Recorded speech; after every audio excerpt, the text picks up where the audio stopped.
Good YouTube, Quinn Wade coming to y'all with that Clippers Heat instant analysis. The Clippers win 109 to 98. Miami go to 20 and 18 and 10 and 11 away from Miami, and then the Clippers go to 21 and 17 and 13 and 6 at home. The Clippers played Miami for the first time this season and they won it, and they play again 2 months from now, which will be hopefully just as good as this game. The score don't make it look that good, but it's only because the Clippers got hot in the second half and was able to put them away. And to be honest, the Heat 35 to 28 in the first quarter, and then they held the Clippers to 15 points, but the Clippers held them to 13 points in the second quarter. Then the Clippers started to pull away in that second half, especially the third quarter when they outscored them 36 to 20. And then they tied 30 to 30 in the fourth quarter. The Heat didn't make up too much ground, so they ended up losing because they couldn't stop the Clippers and what they was doing, and they get the win. But let's talk about the Heat. They did a good game, strategy wise for the first half. They just fell out of it in the second half. Kevin Love ended up hitting 3 threes, and they was all open, one semi-contested. He finished with 9 points. He spaced out that floor. No Bam Adebayo, no Jimmy Butler this game, and that really hurted what they can do in the limits put on them. They couldn't score. They couldn't really do certain things, and they needed people to step up, and they just ran out of gas. 2 personal fouls for Kevin Love, 1 steal.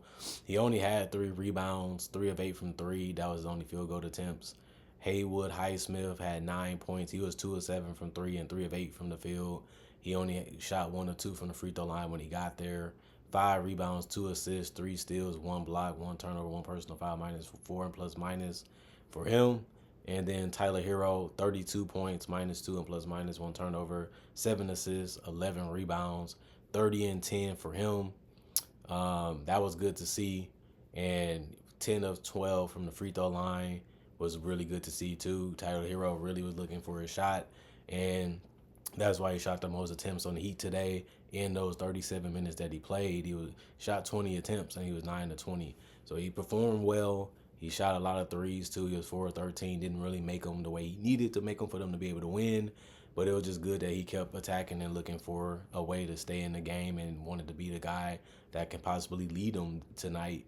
Terry Rozier had 11 points. He was a -8 and plus minus. 2 turnovers for him, 2 assists, 7 rebounds. 2 of them was offensive, 1 of 3 from the three-point line, 5 of 10 from the field.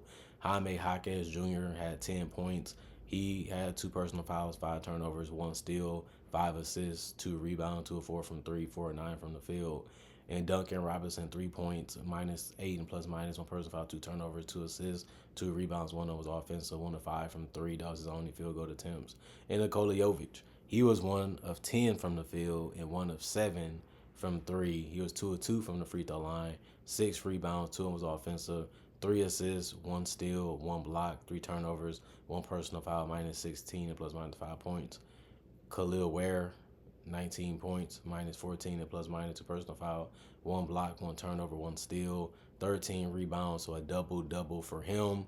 And he has been one of their better players. He's still developing his body, still developing his IQ, but he's a guy that can protect the rim and protect the paint, and he can rebound because he has a long, athletic, mobile, agile, fast, quick body for his size. And he did get 4 offensive rebounds too, so it just shows you that he has potential to be a starter, and he has potential to be a two-way player because he can actually stretch out the floor because he has a good touch from three because he finished 3 of 3 from the three-point line.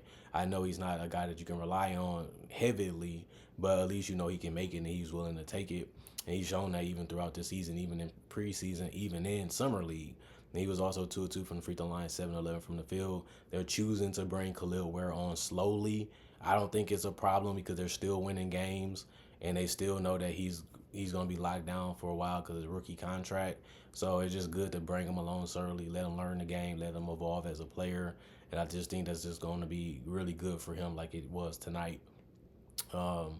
Alec Burks, OG veteran, he was 0 of 4 from the field, 0 of 2 from three, 1 assist, -6 and plus minus. The rest of the guys did not play. Coach's decision.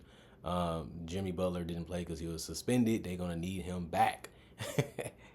Even if he don't want to play, ain't that crazy? 33 of 85, 38% from the field, 17 of 52, 32% from three, 15 of 18, 83% from the free throw line, and 49 rebounds, 22 assists, 7 steals, 3 blocks, 15 turnovers, and 9 personal fouls. That's hard to do, is foul somebody that small of times where there was 10 free throws shot by the Clippers. They only shot 6 of 10, and that was 60%. 13 to 36, 36% from three, and they shot 45 and 93, 48% from the field. Kawhi Leonard, he didn't look like he was really trying to do too much. He just kept trying to take spot up threes, where he finished 0 of 3 from the three-point line. He did get out in transition, finished 3 of 9 from the field. He had 5 rebounds, 1 was offensive. He was 1 assist. He had 2 steals, plus 2 and plus minus 6 points. He's not really trying to change what they did all season. He's letting his teammates play how they was playing without him. They had a winning record without him. They still have a winning record with him. He's not trying to get in the way. He's not trying to disturb anything, not trying to disturb their rhythm and how they've been playing and the way they've been winning. And I think that's really good for him to see. He wants to play in Los Angeles. He wants to be closer to home. He still wants to be on his team and let these guys thrive. Vika Zubac, he was dominant. 21 points, 20 rebounds he posted. He got a lot of drives to the rim where he was able to just to go straight up and dunk. He got offensive rebounds that led to points because he had 4 offensive rebounds out of the 20. He had 1 assist, 2 blocks, 1 turnover. They really didn't have no answer for him tonight. They knew they was going to be shorthanded in the paint, and that was a good way to use Zubac, and it kept them in the game. Gave them a chance to be able to win the game. 1 of 3 from the free throw line, though, and he also was 10 of 13 from the field. James Harden really was good offensively, especially tonight. 26 points for him, 11 assists, 1 steal, 1 block, 4 turnovers, 2 personal foul, plus 13 and plus minus 5 rebounds.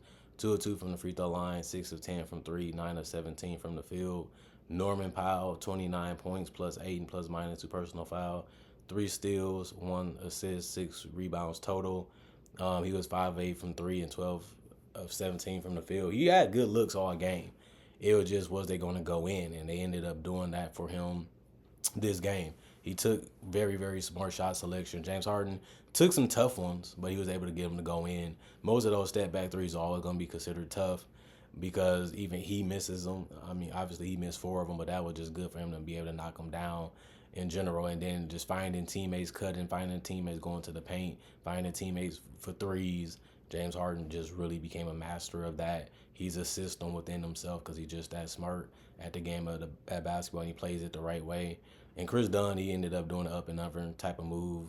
And he got a basket. He doesn't really look to score. He's just out there for defense most of the time. He was a plus 10 and plus minus for personal foul, 2 turnovers, 1 steal, 8 assists for him. And he was 1 to 10 from the field. Like, he's not the greatest offensive player, but you like that he looking for a shot, so people have to guard him and people have to pay attention to him. But he also was 0 of 6 from 3 tonight. Nicholas Batum, 0 of 2 from the field, 0 of 1 from 3, 5 rebounds, 1 was offensive, 1 assist, 1 steal, 2 blocks, 2 personal fouls, plus 3 and plus minus.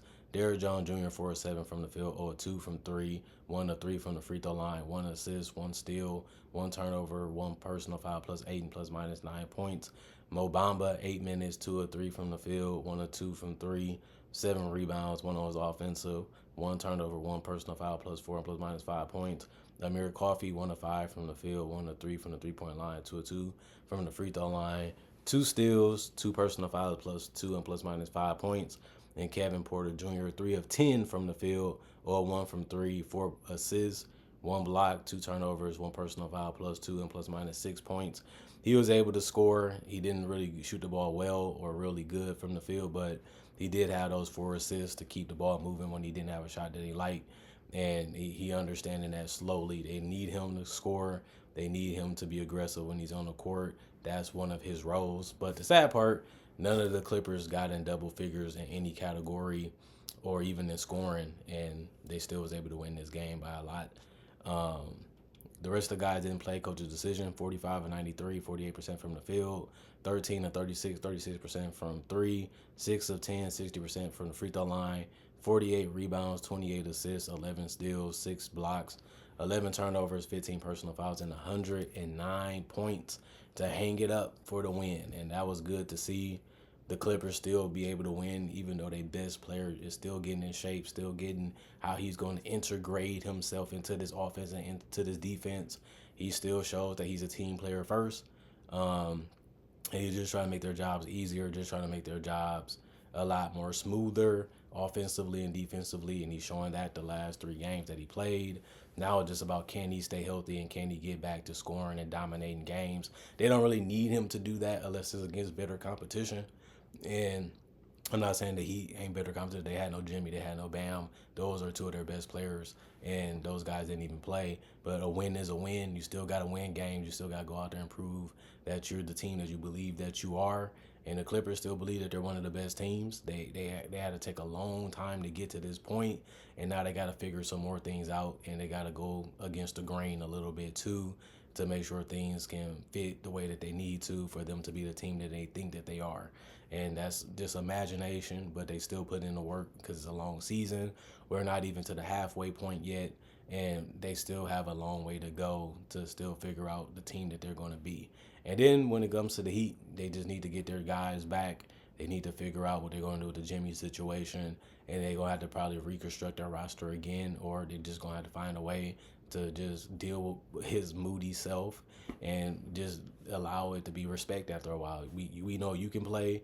We can play. We've been winning. We've been playing at a high level, even with you in a lineup, and we still think we can compete with anybody that's out there in the East or the West. That's the belief that they have. They have above 500 record, even with Jimmy. So it's just about respect after a while. We got love for you. We got respect for you. Let's just figure this out. And if we can't, we're not trying to get worse. We're trying to find a way to stay competitive because the playoffs is our goal. And we can't do that without you, then we're not going to try to rush and make that decision. We can just figure it out in the offseason. It's sad that it got to be that way. It's sad that he had to get suspended, but you got to be accountable and responsible for the things you do. And I don't think his teammates really deserve what he was giving them. But if he feels that way, he has the freedom of speech. He's entitled to his own opinion. He's a man. He owned it by paying the fine and being suspended and being quiet about it. And you just hope he can continue to do that whether he gets traded or not, just out of respect for his teammates and the organization that took a chance on him when he was trying to prove himself too at some point of his career. Other than that, comment, like, subscribe, share, hit the notification bell for more analysis. And if you're new to the channel, I do conversation videos just like this in different varieties. Also do breakdowns with real footage of legends, current players, rookies, future stars, in my draft and draft coverage and other things too. So if you want to check that out and become a subscriber or a fan of me on other platforms, they will all be on my channel, including my social medias too. And other than that, hope you guys stay blessed up. Hope you guys are ready to embrace the work week again. Back to the grind. You know how it goes. And thanks for coming back and watching my videos. Thanks for loving and appreciating them for what they are. That's the 50/50 why the channel has been so successful and why it has been so popular. Been doing it for a while, and I'm still doing it now. And I'm glad you guys are enjoying the content that I'm giving out then and now. Let's have a better 2025 than 2015. That's the goal for this year. And I think we can reach it. I think we can achieve it. We just got to put it in motion too. So I need you guys to do your part, and I'm going to continue to do my part. And I'm thinking I'm doing a fantastic job so far this year, and I think you guys are too. Thanks for watching. Thanks for supporting. Thanks for showing interest. And at the end of the day, see you guys hopefully later today because it should be Tuesday when this video goes up.